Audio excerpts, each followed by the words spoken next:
do tých dlaní. A on myslel, že som mŕtvy, ten kamarát, on zrobil štand. Dobre pribil skobu, tí, čo lezete, viete, jak počujem, nevideli sme sa. Ja som jeho nevidel, oni mňa nevideli. Len pribíjal skobu, ja som podľa zvuku počul, že dobre bije, lebo tá skoba zvonila. Keď má tupý zvuk, tak vyletí, keď má ostrý, je dobre. On mal ostrý zvuk, zabil, zrobil štand a tak plačlivo zakričal do doliny. Žiješ?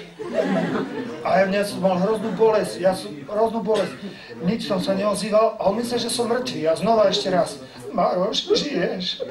A ja hovorím, žijem. Čo nič nehovoríš? Rozhombaj ma na lane. Čo? Rozhombaj ma na lane. Rozhombal ma asi tak 5-6 metrov. Tam boli tak jak 2 stoličky, taká rimsa, toho som sa chytil. Zrobil som ja tam štand, hovorím, spust mi Silvu. Spustil to dievča, jak sa ona približovala ku mne, ona zbadala, že som taký dostriekaný od krvi, dofranforcovaný, jak frontový vojak. A ona sa rozplakala. Na tom lane, jak sa blížila ku mne, Maroš, čo ti je? Hovorím, nič, žmurkám, kývem, všetko v poriadku, nohu mám fuč, ale nič, neboj sa, všetko v poriadku. A tá krv, to sú len škrabáce, neboj sa nič. Ona sadla ku mne, prišiel kamarát ku mne, tam, jak sú 2 stoličky, traja sme sedeli natlačení, spustili sme nohy dolu. On, keď prišiel ku mne, pozrel na mňa, no nazdar, z ktorého bytunku ťa pustili? No, 20-30 minút sme sa v kuse smiali. Slzy nám tekli a smiali sme sa, pozreli hore, dole. My sa smejeme, ale ešte nie sme dolu. Nechcem urážať ženy, Bože chráň, ale bola slabá, ona nedala si rady so mnou. Hovorím, a on sám nevedel, skočím po chlapcov, hovorím, vieš čo, horskáčov nevolali, po nám dajú po ušiach, horskej služby, skús nejakých chlapcov zavolať, prídu.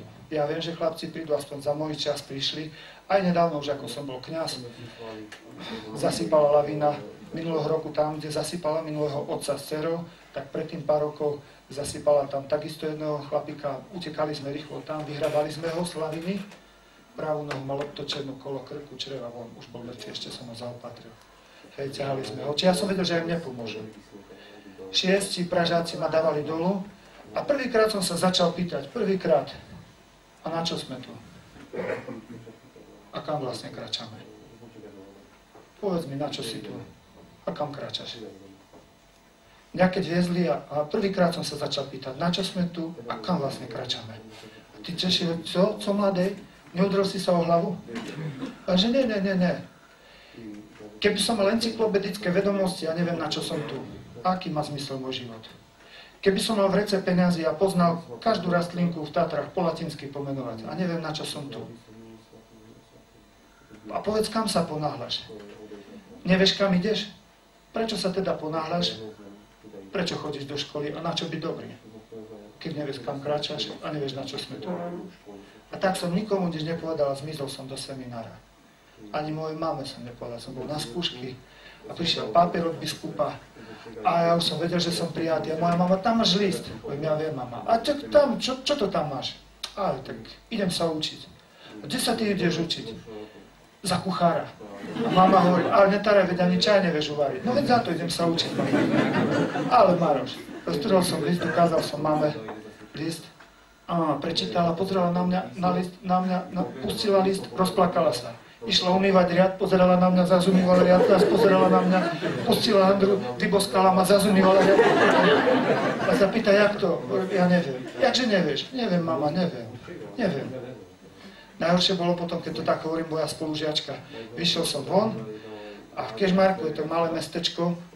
Za Kežmarkom ide cesta, aj na Tatry, aj na Poprad ide. Vo Veľkej Lomnici odbočuje na Tatry, tu ide na Poprad. Už ani neviem, kde som šiel, len viem, že keď som bol na tej zastávke, naraz som spolužiačku v diaľke zbadal. Ja som sa tak zlákol tej spolužiačky, si myslím, páni, to je horšie ako atomová bomba. Pánečku, to bude prúser, len skočiť do autobusu, zmiznúť pred ňou, hoci kde, už prestúpim potom. Ja som naskočil do autobusa celý šťastný, fajn. Tešil som sa krátko, ona dobehla tiež na ten strach. Začal som sa modliť, dozadu som sa začal hrabať, si myslím, Bože, daj, aby ma nezbadala. Zle som sa modlil, zbadala ma. Ona celkom vpredu, ja vzadu a ona na celý autobus. Čau, Maroš. Čau. Hej, myslím, počula som, myslím, čo si ty nepočula. Počula som, že ty ideš študovať za farára, ale ty, celý autobus sa na mňa utočil. také malé okienko, ušiel by som cez okno. Tak vidíš, jak to? Aspoň vidíš, že Pán Boh si tých najlepších chlapcov nebere za farárov. No to teda vidím. Vládečky, som si povedal, že daj jakú zastav. A jak to? Aspoň vidíš, byť dobrým otcom je to isté, ak byť dobrým kňazom. To není viac ani menej. Môžeš jedno odflaknúť aj druhé. Môžeš jedno zobrať vážne aj druhé. Splodím deti a nechám tak. Všetko hodím na ženu. Odslúžim omšu a nechám tak. Ale jak zoberiem otcovstvo vážne, ty ale to dá zabrať. Keď zoberiem kňazstvo vážne, ty ale to dá zabrať. No ale to by bola nuda, keby nám to nedalo zabrať. Čo my by sme robili? Len tak ruky v bok a tak by som kúkal celý život z fary. To by ma nebavilo. To by ma nebavilo. 19 rokov robím s týmito ľuďmi, problémovými. A ešte ani jeden deň som sa nenudil. Ani jeden deň. Ani jeden deň. Však dajú zabrať títo chlapci, ale toto dáva zmysel životu. Však. Čiže potom, toľko som chcel povedať tým, pýcha predchádza pád. Boh sa pyšným protiví, pýcha peklom dýcha. Kto je pyšný, 100% padne, už sa bavíme len, kedy to bude. Či je to farár, biskup, to je jedno. Otec, matka, tvoj syn, tvoja dcera, to je jedno. To je jedno, poletí isto dolu. Už sa bavíme len o tom, kedy to bude. Už to len, kedy to bude. Hej, pyšný človek isto poletí dolu. Isto poletí dolu. To som ja vtedy nevedel. Dneska to viem. Z knižky, ktorá sa volá Život. Prečítal som si to z tej knižky. Sebavedomý, istý, dobre chyty, dobre vstupy, čo sa mi môže stať? Tak jak i ty. Tak jak i ty. Čo sa mi môže stať? Však? A tedy bývaš najviac prekvapený. Opak pýchy, pokora. Čo je to pokora? Pokora je pravda. Pokora je pravda. Pokora je pravda. A aká je pravda? Ten hlavný v Žakovciach, to nie som ja, páne, čo oni vidia? Ten hlavný to si ty, čo oni nevidia. Ja keď poviem, ja som ten 100% farár, svätý farár. Oj, otvorená pýcha. Keby ste videli včera ráno, jak Pierka letali ráno, tí chlapci, pánečku. Však aj pokričím. Aj pokričím. Však, a keby som povedal, ja som taká nula, bezvýznamná, ja som také nič. Falošná pokora, skrytá pýcha. Nie som ani nula, nie som ani 100%. Čo som? Medzi tým, podľa toho, jak sa vyspím, jak sa najem, jak si oddychnem. Čiastočný pomocník.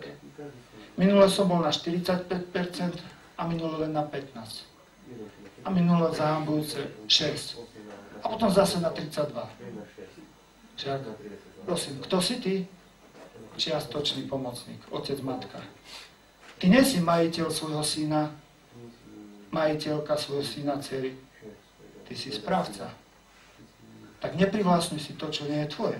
Ty raz budeš vydávať počet zo svojho správcovstva. Za syna, za dceru. Napadlo ťa vôbec takedy poďakovať za dceru, za syna? Nadávaš dosť na svojich závislákov. Ale či si takedy už ďakovala? Ja by som sa zbláznil od radosti, keby som mal dceru. A ty to bereš za samozrejme, že ty máš dceru. To bereš. Nikdy si nepoďakovala. Šikovne tu urob teraz. Šikovne, Pane, ďakujem ti za syna, za dceru. Vieš, koľko by chceli mať syna, dceru a nemajú. A nemajú. Poďakuj, šikovne poďakuj. Poďakuj. Kto ďakuje a dáva, zväčšuje sa tým jeho srdce. A na čo ti je veľké srdce? Aby ti ho Boh mohol naplniť. Čím máš väčšie srdce, tým viac lásky nabereš. A so srdcom je to tak, jak s dierou. Čím viac lásky rozdáš, nebudeš